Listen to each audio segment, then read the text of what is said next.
Om Swastiastu, sedikit cerita perjalanan tiang menuju Pura Kawitan Pasak Kayu Selem, Songan Kintamani Bangli.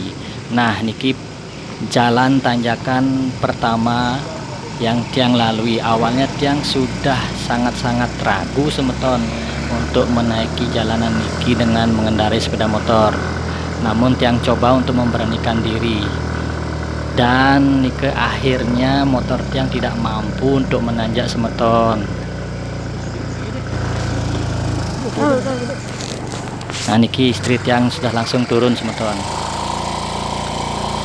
Dan tiang pun putar balik untuk turun kembali, dan turunnya pun sangat-sangat curam semeton.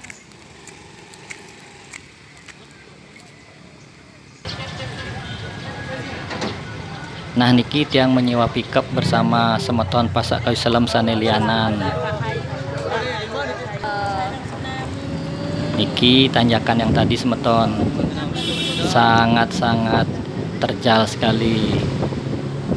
Nah seperti VT yang tiang upload sebelumnya, Astungkare perjalanan persembahyangan tiang bersama istri tiang ring Pura Kawitan Pasak Kayu Selem berjalan dengan lancar. Astungkare sukseme.